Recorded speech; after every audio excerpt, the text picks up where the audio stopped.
G'day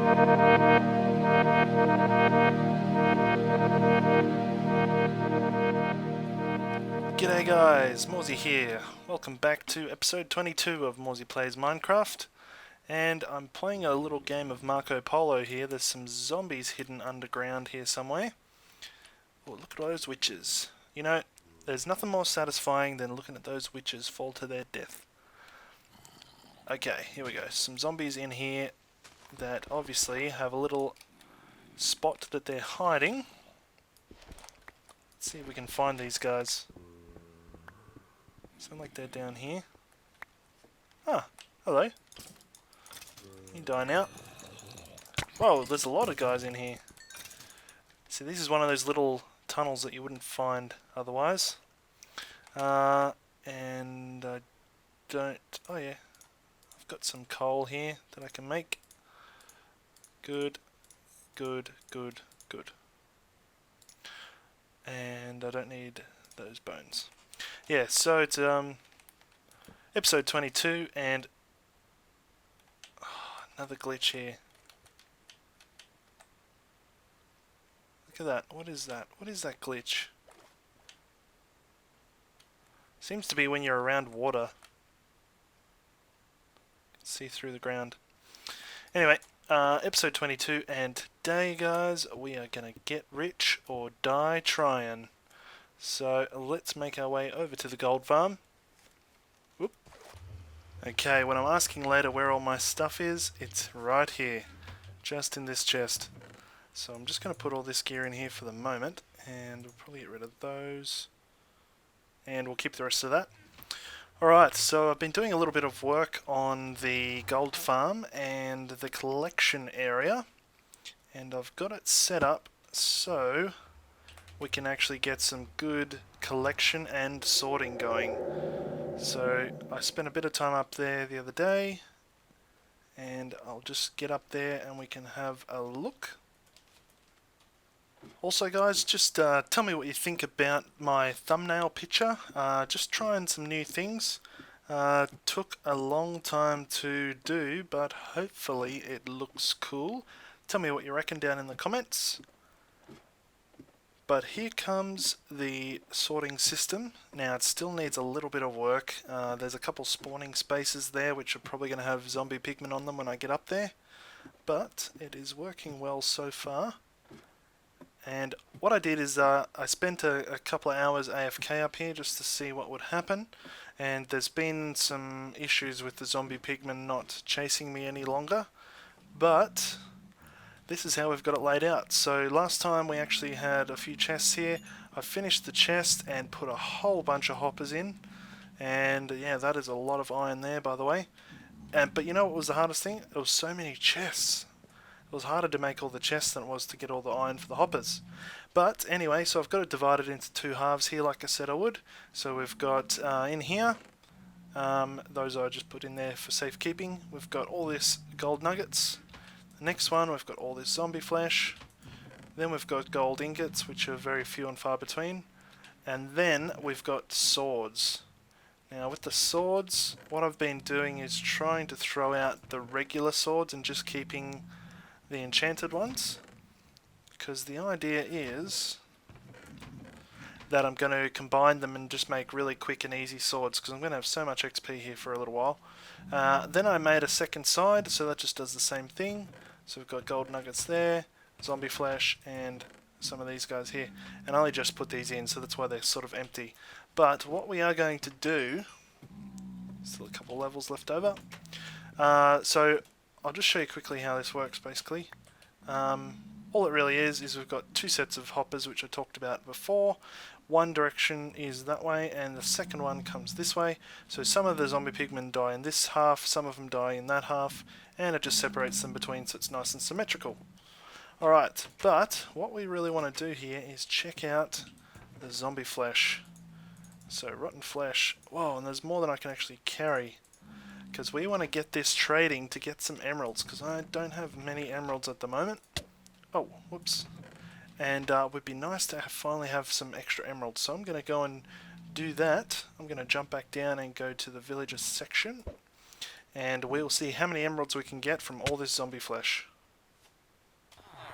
Okay guys, so this is the guy here. So let me just fix up some of this. Video settings, I think I have my particles off. And let's go to sounds, friendly creatures, turn them down a bit. Okay, so this is going to be the guy that's going to make us our heaps and stacks and lots of emeralds. So let's start off here. So we've got 27, 28, 29, 30 stacks here. Let's see how many emeralds we get out of him.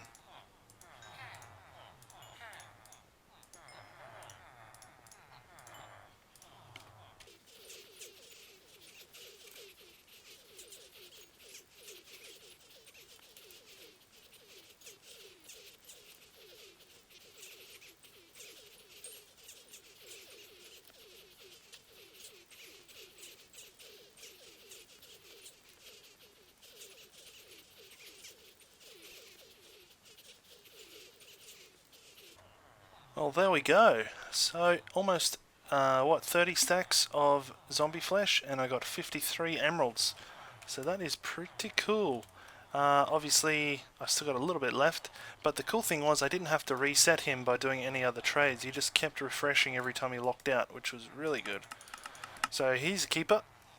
So yeah, got 53 emeralds, and there's still more zombie flesh to go, but I might do that off camera, and we'll see how many we get.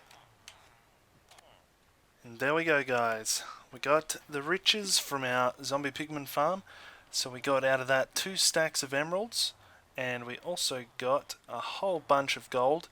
This is all the gold I have at the moment, and most of that, about probably 98% of that, comes from that zombie pigman farm. So lots and lots of gold, and we will be replacing some of the blocks on the beacon there just to get this gold in there instead and get some iron back. Just thought we'd have a quick look on the chicken farm where we made it last episode and just see how it's going. Cool, so we've got a stack of cooked chicken, got some eggs here. You can see there's just one chicken there that's just sort of stuck. Looks like we've got some more. There you go, another piece of cooked chicken. And all we have to do here is just go up the top, and I'm just going to keep adding these guys to the hole here. I like how this happens too. See all these chickens that I just made? They'll actually run around, find their way up, and walk up the stairs and drop straight into the hole. If they can get around. Those two did. Looks like one guy's stuck. Ah, he's made his way. Up you come. Into the hole. Very good.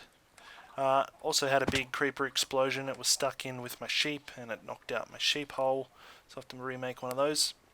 But I'm just going to go replace some of these blocks here now. So let's run over there and hopefully get some of this iron back. Now I've also added a couple more levels to the mob system, which you can probably see. And we'll probably be working on that a little bit today. Maybe not on camera, but we'll certainly have a look. And I think we might have almost a full bottom layer here with the gold we have at the moment. So I'll replace all these and we'll see how much we actually get back. Reclaim this iron, see what we can get back there. Alright, so there we go. I got back a stack and a half, and we had just enough to do the whole bottom level and also a bit of this top level. So that is good, getting the iron back, because iron is much more valuable than gold at the moment. So very good. And there's some guys out here probably. Alright. So, now we've got heaps of gold, I can actually start to do a little bit of work on some things that I haven't been able to do without some more gold. Namely, there's some stuff I want to do with the villagers section that I needed some more powered rails for, so I thought I would leave that. That's a haste 2 beacon on my efficiency 4 pick. Still, it's just enough to make a dent in the wall. So yeah, there's some. Whoa! Whoops! What? How did he survive? Must have fell onto the wall. Let's close that back up. Yeah, so there's a few things I need to do, and I needed gold for the powered rails, so I couldn't really do much with it. So I'm just down here in the underground mine shaft, and I'm just... Whoa, there's some zombies here somewhere. Where are you? And I'm just going to come and collect some rails, because I'll need some rails as well. And then we might be able to do something with the villager... What should I call it? The villager bank? Or something. So I'll get some rails together, and I know I've still got actually more of this stuff to explore because I keep hearing other mobs around. So there's probably more to explore here anyway. So I'm going to collect a few things here, see if we can get some more rails up, light up a few more of these areas for the mob spawner when I eventually turn it on, and then we might do some work on that villager sorter. And here we are, guys. So I got a few rails together, almost 1.5 stacks, and I'm just clearing out the area here behind the villager section where all these different types of villagers will be, and I've got a very crazy contraption to build here, so I need to make some more room, and luckily I'm just within range of the beacon over here, and I can actually run most of the way down here before it runs out. So that should make clearing this out a lot easier. Uh-oh, this is bad. Creepers blew a hole. Now they're getting through. Not good at all. Oh no. I think they might be... They're probably killing all my villagers. Uh-oh. This guy, you need to die. Oh, let's hope they're tracking all the ones in the house. That way they don't try and kill my ones. Oh, man. That's what you get for having a bed that's not protected, I suppose. Let's see if there's another one around here. Is there another one of you around here? Doesn't look like it. Oh, man, that was terrible. Okay, let me just... I need to get that bed back, and then I'll sleep and get rid of these guys. Oh, no. I forgot to light up this hole that I dug, and this guy is dead. That was my very first librarian with awesome infinity and whatever the other one was, trade. Oh, man. Luckily this thing should help me out to sort through these guys, and I should be able to get one back, I think. I might even have another infinity guy in here, but man, what a disaster. That was terrible. Ah, well, I'm just getting a few more things together and we can begin here. Okay guys, finally I've got enough stuff together to start making this thing, and what I'm probably going to do is just make one of the cells on camera, and you can see what I'm trying to do, and then I'll probably do the rest off camera because it's going to take quite a while, and I don't know how long I've got in the episode left to do. So what I want to show you first though is this is what's going to happen. So you might recall originally I wanted to have all the different types of villagers up here, and we push the button and we will swap out a villager for a better one. So as I get the different types of villagers, they'll go into these holes, and each time I find a villager that is better than the last one, we'll swap that one out for whatever one is here somewhere. I think we'll put it here, I'm not too sure yet. So we'll swap that out, and it will only go to the spot that it wants to. Okay, so we're going to make the end one here, but before I do that, I just want to show you what type of mechanic we're going to use here. So we're going to use the fact that minecarts will proceed along a straight line when they have this particular bend and face a certain direction. So when I push this button, this minecart's just going to bypass all these little sections and just keep going. And we're going to use that to our advantage because each of these little sections here we need to bypass until we reach the one that we want to turn into. And to turn into it, all we have to do is, what shall we do? Let's just get a piece of redstone here, and the redstone goes into that. And so what we need to do, if we want the minecart to go into this position, we need to power it. Now we need to make a way for this system to detect when a cell is empty or when it's not. So this will now go into this spot. And then once that happens, we need a way to unpower it, and that way we know that one is full and the next cart is going to bypass. So here is what I've come up with. It's taken me quite a few hours, and I'm sure there's a heaps better way to do it, but I kind of like this design, and I think it's really cool. And it is tileable, 2-wide tileable, so that is a bonus because we need to be able to tile this with close proximity. So let's see if we can make it here. So each of these cells is going to have one powered rail right at the start, and there'll be two different designs, one for the bottom half, and then don't forget we've got these guys at the top, so there'll be another one for the top half.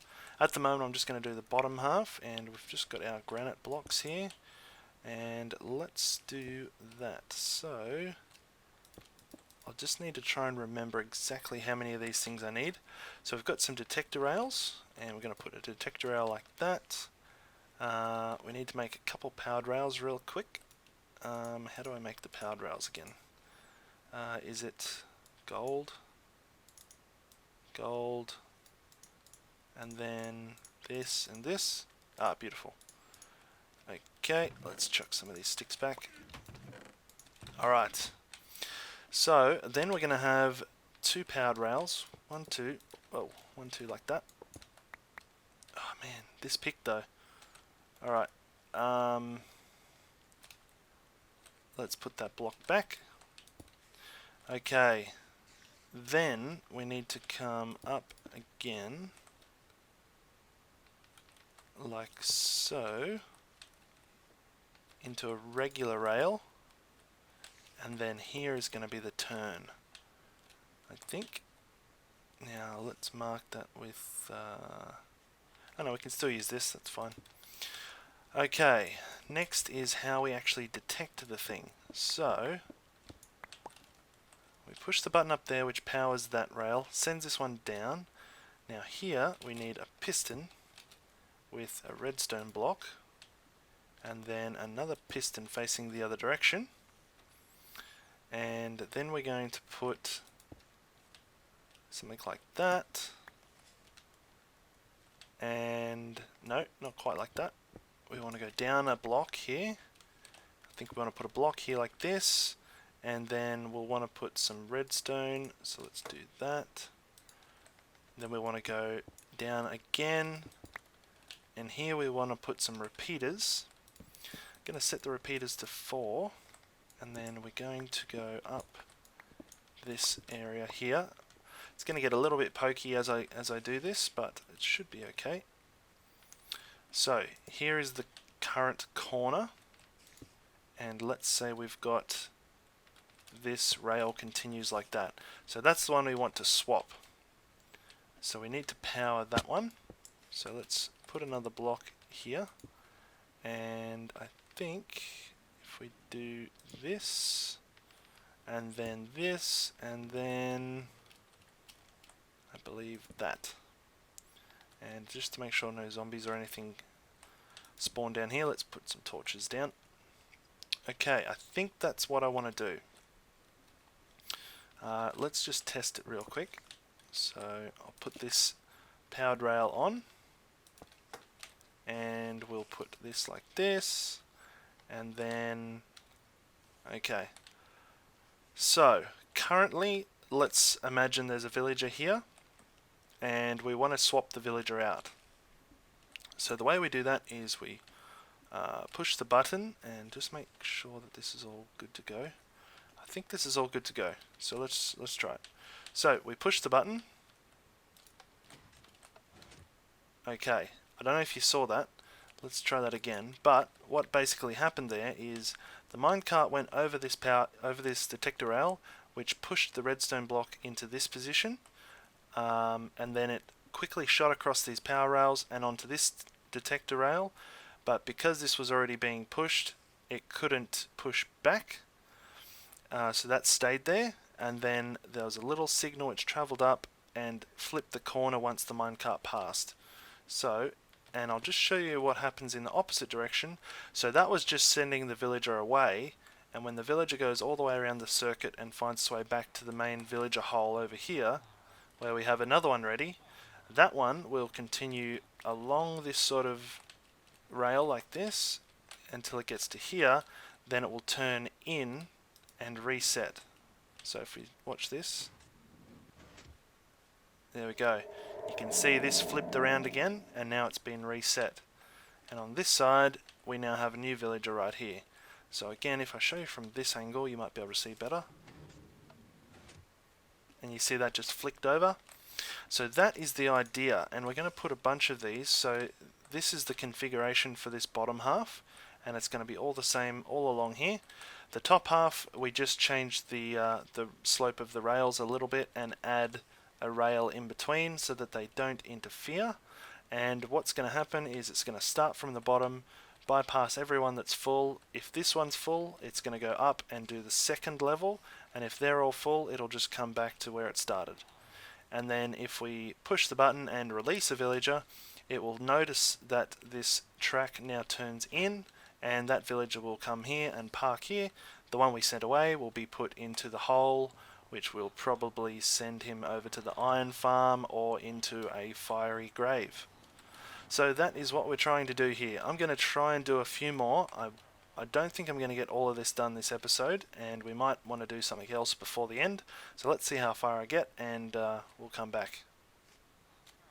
And voila! A few hours later, and we've got pretty much all the lines set up with all the cells set up, and we've broke through the wall here. This is where we'll pick up each of our villages after we sort them into good and bad villages. And yeah, so let's have a quick look at this.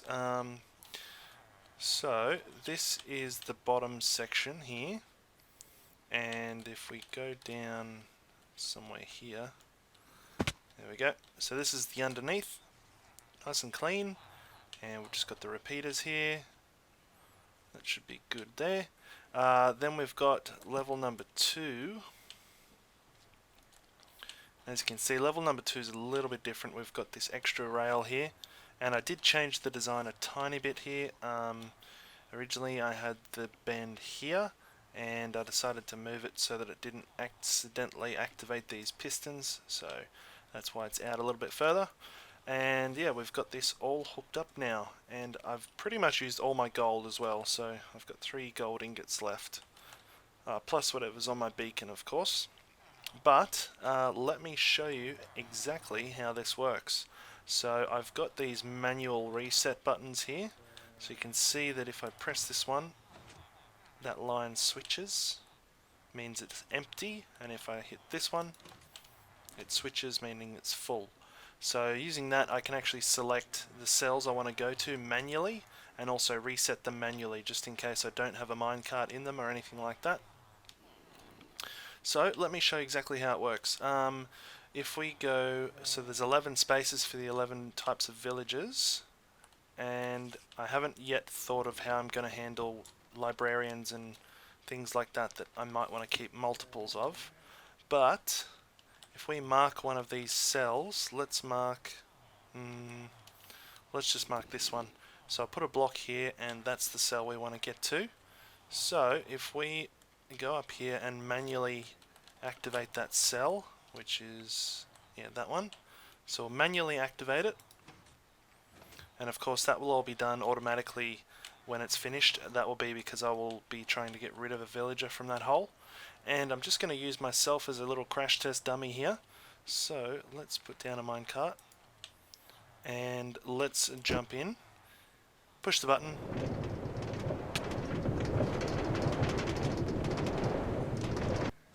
and there we go. So it selected which one we needed to go to, very smart. And also, if we walk back up this line, it is now reset, which means it's full. So if we were to do that again, we would actually make a full circuit. Let's try that.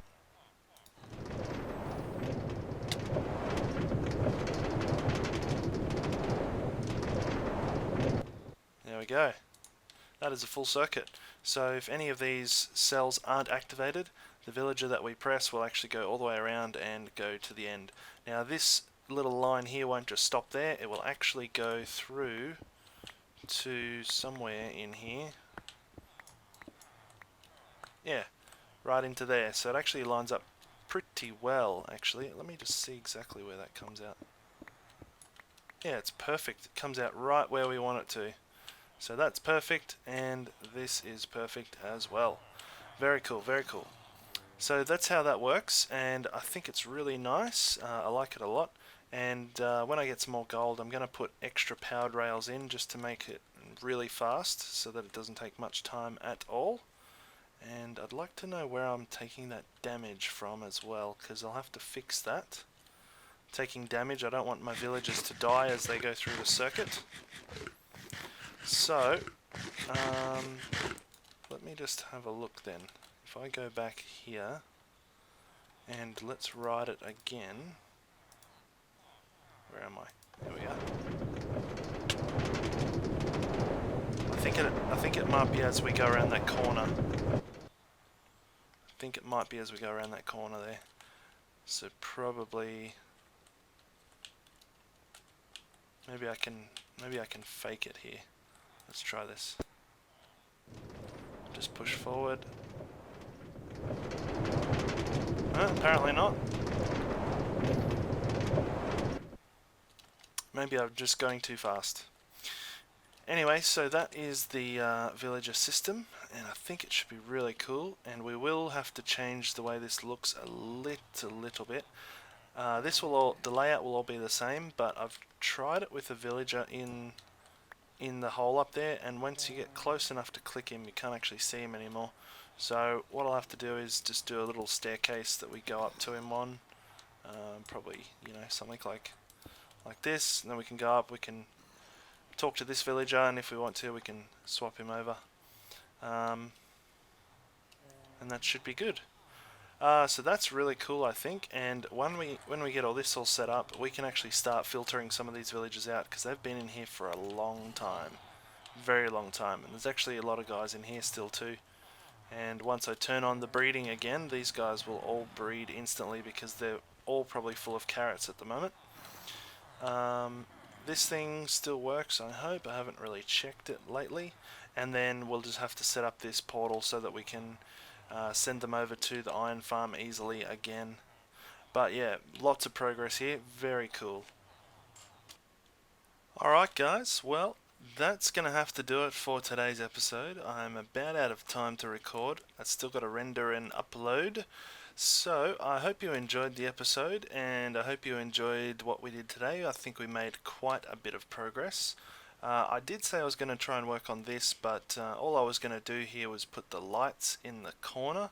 I've worked out the configuration I want for that, so I was just going to do that. But I can do that next time, because it won't take too long. But yeah, hopefully you guys enjoyed, and we'll see you again next time.